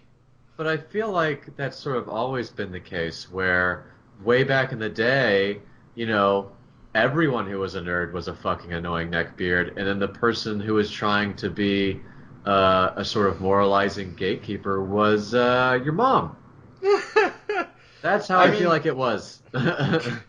Yeah, I mean, there's probably some truth to that. It's a whole lot more benign. Because you do have that whole, D&D being a gateway drug to Satanism moral panic of the, I want to say the 70s. Moral panic. Yeah. Yeah. I don't want to. By the way, I don't want to accidentally equate anyone's mother to Anita Sarkeesian or anything. I wouldn't want to do that to any perfectly good mothers out there. That's the archetype that I'm thinking of, is the Anita Sarkeesians, just the most intellectually barren criticism of video games on a valid issue, the issue of representation, just like, I don't know, it's cashing in and doing dumb things for dumb reasons on a valid cause and making people draw lines where they don't need to be drawn. Right. And also, to add insult to injury, making money doing it. Yeah. Yeah. And then not making the content? Isn't that how it ended, basically? I don't know. I stopped keeping up with that because it was just, to me, and again, I guess this goes to just maybe privilege of being white and male, because I recognize that those are things that exist. Yeah. Even if I don't necessarily agree with the rhetoric that revolves around those topics all the time. But, sure. Sure. I sort of dropped out of that a while ago, because to me it was just being mad at Anita Sarkeesian and her arguments was too addicting. And it led down the path of that whole Gamergate, which eventually evolved into what appears to be an offshoot or a gateway drug to, depending on how you want to look at it, to the alt-right. But, well, that would explain why all the fucking Nazis are nerds now. So, but yeah, I sort of dropped out of that because to me it was always just live and let. I've always been the kind of person where it's like live and let live, and I get that in some cases that's probably irresponsible. Yeah. At best, burying my head in the sand, but I will actually give her some credit. I'll come halfway. I don't agree with the way she formatted her analyses, right? And I think their sort of end conclusions were off a lot of the times, but it did open my eyes to something I didn't really think about, which was, women get a real bad, and minorities get a bad shake in a lot of media, right? And that's how it got me thinking about it. Like, oh, actually, See, the irony of it for me is Anita Sarkeesian sort of led me the opposite direction because, and I don't know if I've gone on record saying this, but when I was young, I had anger control problems. I had to, see someone about that. I've learned to be sort of aware of my own emotions, and fortunately, I didn't go too deep down that rabbit hole, but I started to notice myself getting addicted to the righteous anger of like, you're wrong, you're so wrong. And but the damage had been done in the extent that, I had sort of I'd thrown out the baby with the bathwater, to use an idiom. I'd sort of discounted that whole suite of arguments, and then when Gamergate happened, initially I was on the side of, the Gamergaters, if you want to call it that. And I sort of moved away from that because I don't remember exactly how it happened, but I started looking at everything more analytically with regards to representation in media. And I was like, well, they have some good points about liberals being kind of authoritarian in how they're trying to get representation in media. They're appealing to sort of like shallow pandering. Sure. But there is a valid criticism there that there is not enough representation because, and if you want to look at it from sort of a capitalistic perspective, which is probably going to make you like shit yourself in rage. Yeah. But, diversity adds competition to the marketplace of IPs and ideas. It can do nothing but good things, whereas we've seen plenty of criticism as of late of the same recycled story of grizzled white dude goes to save, like, as of unspecified female-shaped character. Right. Yeah, I had a thought. I should have written it down. I forgot it. It was real fucking good. It's gone. Welcome to my life. Oh, no, I was gonna say, because you were mentioning sort of just having a minority or a woman in something for the sake of it. Did you mention that? Tokenism is bad. Or tokenism. I was gonna say that. The end goal is having representation naturally occur, where these things are not the defining factor of a character. No, that's what I'm saying is, it is important, and we've seen this in our politics with recent words from the man himself, Bernie Sanders, basically saying you can't have a minority or someone with a certain identity in a position, of employment or power just because they are that identity. They have to be there because it's also worth it or valuable for them to be there. Right. Right. And that should be the basic, like, that's the more liberating, egalitarian sort of end result, is that people are judged on their merits and not, sort of features that they have no choice over. Right, and that carries true into fiction as well. As a comic book reader and as someone who up until the last couple of years read comics from the big two, Marvel and DC, a good analogy here is, and this is purely personal subjective evidence at this point, because somebody could easily disagree completely with what I'm about to say, but to me it's like the difference between Miles Morales as Spider-Man and Jane Foster as Thor, where in the Ultimate line of comics, which has now been retconned to be a part of this whole family of Spider-Men in the main Marvel universe, because the Marvel Ultimates don't exist anymore. That's getting in the weeds now. As a replacement for Peter Parker in that line of comics, I was initially not pleased because I was very fond of Peter Parker as a character, and it was listening to very stupid interviews, but from the creative team, it seemed like, oh, we just kind of want a half black, half Latino character.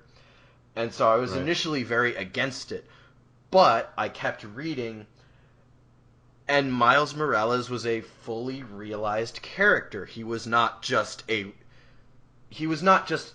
biracial Spider-Man. He was Spider-Man who is, by the way, biracial. Whereas the complete opposite happened with Jane Foster as Thor, who, by the way, the comics took a very long time to actually say it was Jane Foster. They spent a long time as like, who is the new Thor lady? But that's neither here nor there. They made a big deal out of Thor's a woman now, and if you don't like it, fuck you. And that was literally as deep as the writing went for several issues. And maybe it got better, but I couldn't keep reading it past that point, because it was literally just, if you liked male Thor, you're a bad person. If you don't like female Thor, and girl power, men suck, yada yada, and no character development, no personality traits to this person whatsoever, just sort of a walking pair of tits in a Thor costume.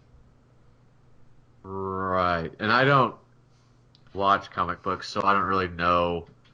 Right. Or so I probably lost a little bit. I don't even know what comic books are. No, I don't read comic books, so I don't know a perspective on that, or I can't get one.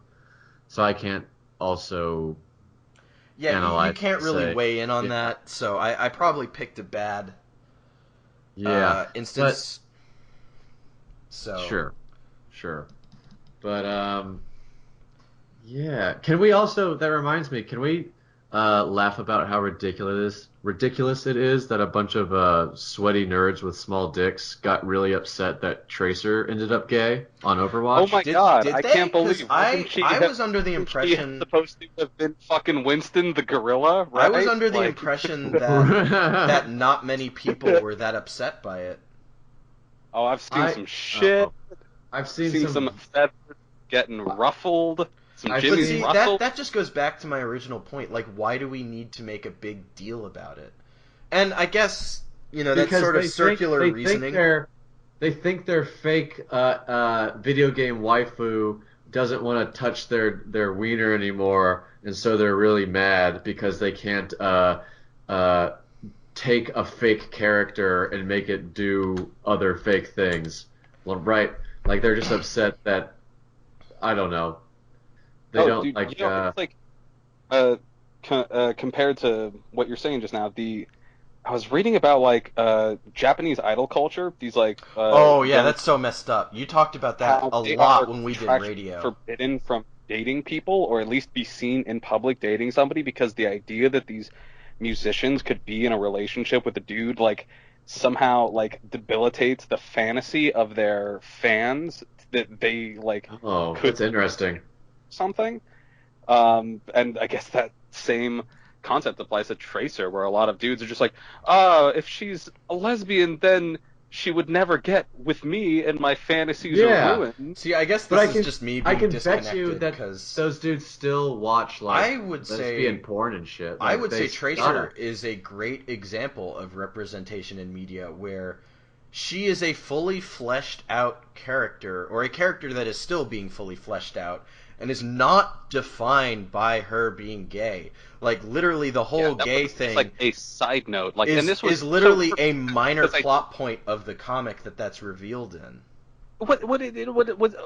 so was it even a plot point? I didn't read the comics, but Well, it was like a you know, Christmas. It was a that Christmas no, that's a good metaphor, point. wasn't It wasn't a plot point. Even better, it wasn't a plot point. It was a It was a side background detail of the detail, story. a The moment plot of like was small Tracer. character development.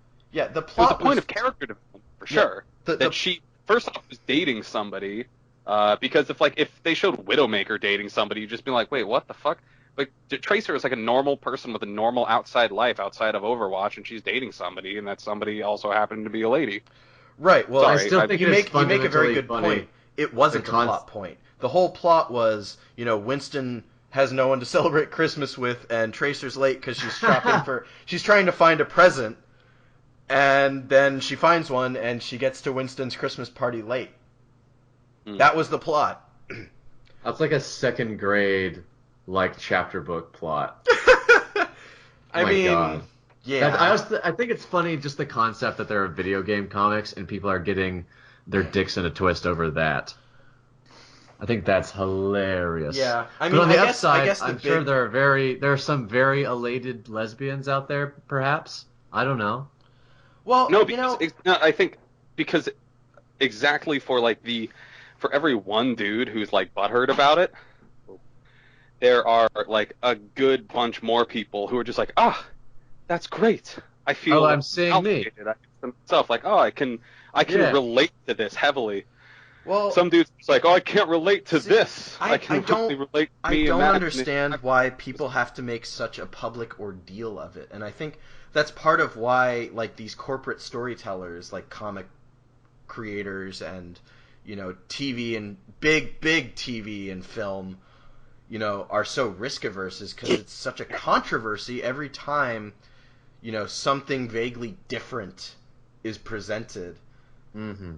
And, on the one hand, sweaty white dudes, please stop. But on the other hand, like, maybe not rub it in the faces of people who wouldn't otherwise care when your group gets represented. Because, like, isn't the end goal that everybody gets represented? Like, you getting representation doesn't take away from, the white dudes. And that goes both ways when I say that. Like, I don't know. In general, people just need to stop being smug. Sure. How do you mean? Do you think that not only do the like anti Tracer's girlfriend like dudes need to not make like such a big public ruckus about it, but like the celebrators also, who should just like let it sit? Not let it sit, but like instead of being just happy about it, there are people, and granted, this is probably not a majority, but it's probably not a majority of white dudes doing this either.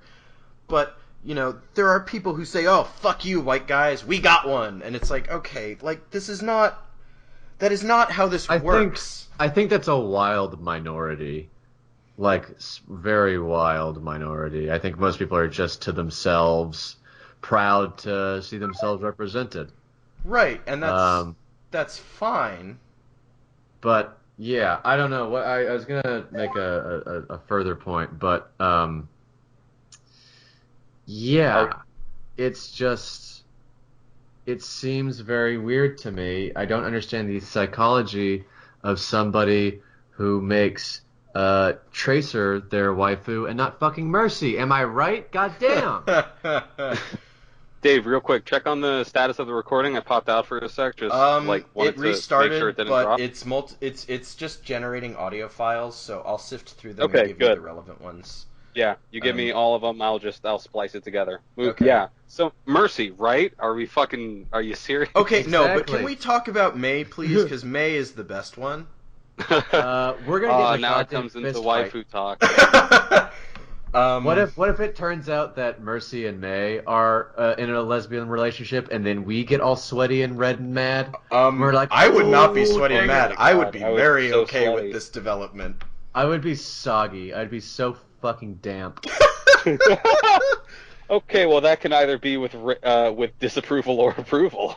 Boy, Oh no. why Okay. can't it be both? Let's steer away from this. I'm a man of many features, and But- that includes being soggy and mad, and soggy and I don't know. glad. I get why people celebrate when, their group that is not well represented gets represented. I get that, I do. There's not a lot of like actual human Jewish characters in media either.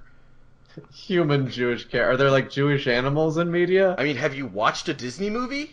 You would be touche. surprised. The Phantom Menace, Watto, the Toydarian. Oh yeah. They might have- they should have Phil called from it- Hercules is a Jewish stereotype. True. I'm forgetting about the. Sorry, I don't watch cartoons So all the bad. time.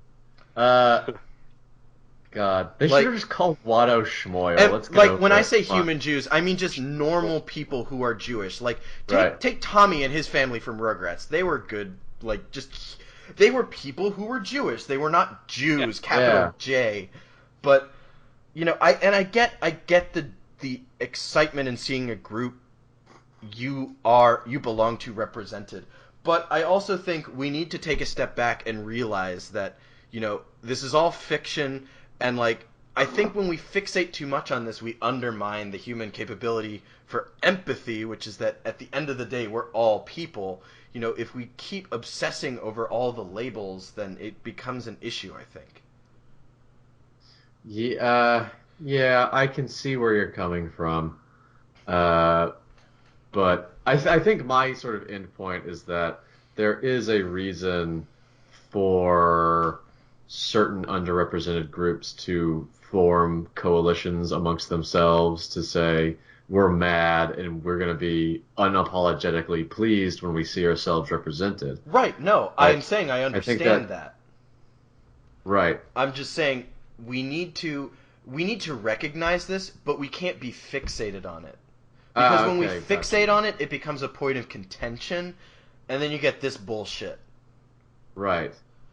But the fixation is done by individuals, so that I don't think there's any sort of like social mechanism to say like, oh, we're not going to fixate on either side. Well, But I think yes and no there, because you have like these stupid clickbait media that's really like they prey on that. Well, They prey on that fixation. I'm not much of a type of dumbass to say like, oh, personal responsibility. God damn it, I'm not a libertarian or something, but I think when it comes to clicking news articles, you can read a clickbaity title and go, maybe I don't want to see the top 16 times someone from Tumblr made you mad about a video game. Like, Right. maybe I don't need to click that shit, but I understand. A lot of people are easily taken in. They want the righteous anger. They want to hit the button that says, I feel good about myself, Well, my opinion's important. Right. They want to hit that button, and so they're going to do it. Right, and I think that's where it bridges from an individual issue to a bigger issue. Because I'd agree with you on a basic level, this is really just individuals, and that's why I don't get really bent out of shape when I see people going like, "Oh yeah, we got one," because it's like, okay, like I get it, yeah. I really get it, but like, then you see articles about, oh, the pissy white boys, or oh, the SJW's got one, depending on whether you're reading BuzzFeed or Breitbart. I shouldn't equate those two either. But, and I sort of get that feeling, though, because it's sort of coming from, like, the exact instance or the exact type of expression that you're pointing out. I think that's in the wild minority, and you can sort of and ought to sort of you're roll probably your eyes right. perhaps and move by and say like, whatever, that person's probably not great at parties, and then scroll down. You know what? I'm gonna concede here because you're probably right. I'm probably hyper exposed. As full disclosure, I am a hobbyist game developer and sort of comic book writer, or aspiring to be that as well. Even though I am a software developer by trade. Right. And so I keep up with those industries. I try to read a pretty wide range of news on it all. So I'm probably hyper exposed and thus hypersensitive to it all. I would also be super mad about it if I kept up during Gamergate and a bunch of people tried to convince me that Revolution 60 was good. What's Revolution 60? So that was wasn't that Anna Wu's shitty game that she made for like iOS or something? Oh, I know the name Brianna Wu. That's probably who you're talking Brianna about. Wu, not Anna Wu. I guess. Like I said, I sort of jumped off of that boat pretty quickly. That was and I actually ended up writing a paper. Reference. I fucked that up. I actually ended up writing a paper about that as sort of an interesting case study in internet tribalism for like a fusion communications technology course. Right. Because I thought it was pretty fascinating. And just do one podcast about each of them. Because we could go on for a long time. We've already passed the 2-hour mark. Yeah, we should probably wrap up soon, actually. But yeah, we can go in and edit the list of topics, and you're welcome to join us for future podcasts. And sure, I'd invite others to join us as well, because I do like the fact that we had actual discussion this time, whereas, not to say that James and I weren't discussing, but it's taken a different nature with 3 people as opposed to 2. Yeah. Yeah. But I think you're right. 2 hours has passed. We should probably wrap it up. So, any final thoughts? Or final remarks? I greatly appreciate having a third person on this. It lets me sit back a lot more and just listening all go. Yeah, well, it probably is easier on you too, since you're still somewhat sick. Yeah. No, I'm glad to be on. Yeah.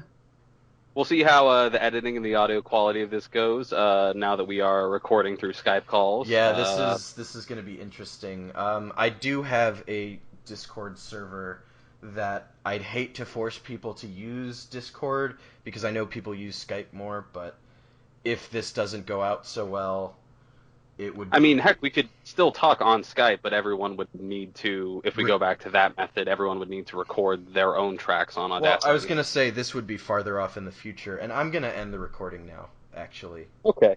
Thank you, everybody, for listening to Open Discourse. OpenDiscourse.com, Facebook.com. Wait, it's open-discourse.com.